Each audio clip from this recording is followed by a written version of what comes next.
Welcome to Pharmacology Mini number 10, Medications to Treat Substance Use Disorders. Substance use disorders and abstinence syndrome can develop from a variety of different substances. Most commonly, we typically see substance use disorder and withdrawal from alcohol, caffeine, cannabis, hallucinogens, inhalants, opioids, sedatives, hypnotics, anxiolytics, stimulants, and tobacco. Withdrawal of alcohol and benzodiazepines typically start about 4 to 12 hours after the last dose and tend to resolve within 7 days.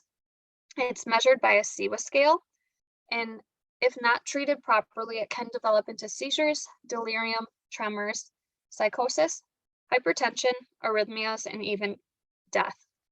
So we do treat it with benzodiazepines, in particular Valium, Librium, or Ativan.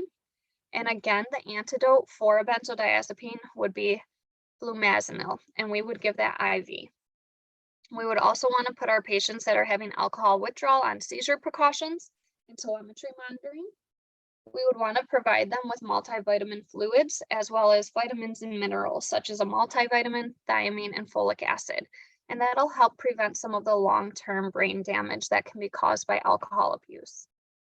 Opioid withdrawal tends to start within about 1 hour to several days after stopping the medication.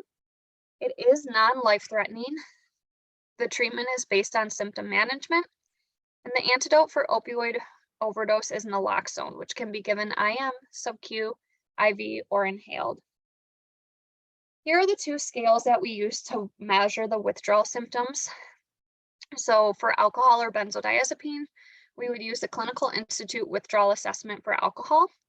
And the symptoms that we typically see with alcohol or benzodiazepine withdrawal is nausea and vomiting, tremors, severe sweating, anxiety, agitation, tactile disturbances, auditory disturbances, visual disturbances, headaches, and disorientation. The Clinical Institute of Narcotics Assessment, or the CINA scale, is used to assess opioid withdrawal. So typical symptoms that we see with opioid withdrawal would be abdominal changes. So they may have cramping, diarrhea, things like that. They may have changes in temperature. They may feel nausea and vomiting, have severe muscle aches, goose flesh, nasal congestion, restlessness, tremors, lacrimination, which is tearing of the eyes, severe sweating, and yawning. To treat alcohol use disorder, we would want to promote abstinence from alcohol. There's 3 different medications that we can use for that, with the first one being disulfiram, which is also called Antabuse. This is given orally daily, and it causes acetaldehyde syndrome when mixed with alcohol. And this is a very violent sickness that results in nausea and vomiting, weakness, sweating, hypotension, heart palpitations, respiratory depression, cardiovascular changes, seizure, and death. As far as nursing considerations go, if our patient is taking Antabuse, is that we would need to monitor liver function. We would want to educate them on the severe interaction with alcohol, and we would use it as combination therapy. So we would recommend that the patient get psychotherapy or attend AA meetings. Naltrexone or Vivitrol is an opioid antagonist used to suppress alcohol cravings. It can be given PO or through a monthly IM injection. For education, we would want to educate them to take it with meals and that they can't take it with alcohol. Then lastly, we have Campril, which decreases anxiety and restlessness associated with withdrawal. We want to educate them to avoid use in pregnancy, to take with meals, and that it can cause diarrhea. Then our abstinence medication for opioids include methadone, which is an oral opioid agonist that reduces cravings and symptoms of withdrawal. It's used for both immediate withdrawal symptoms as well as long-term abstinence maintenance.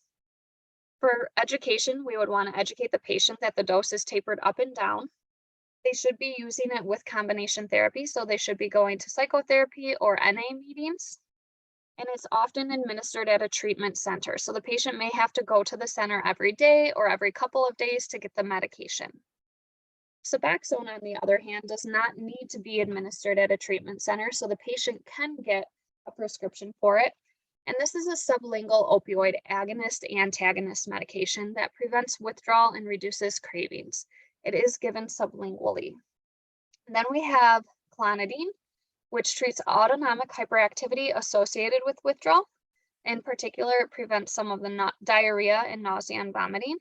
It does not reduce cravings, so it's more used to help the patient with symptom management during withdrawal.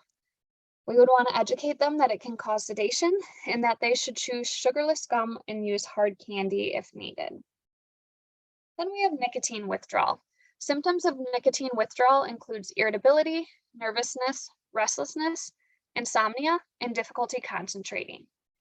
Adjuvant therapies for nicotine withdrawal include Wellbutrin, which is an antidepressant, and this medication decreases cravings and withdrawal symptoms, but it can cause dry mouth, so we'd want to educate them on ways to prevent that.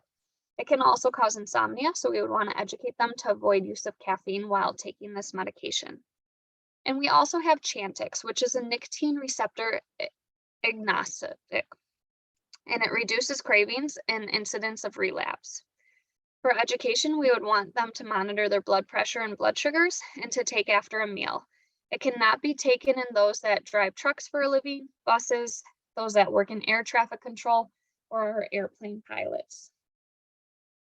As far as nicotine replacement therapy goes, typically we'll use a nicotine lozenge or nicotine gum for shorter acting relief of cravings.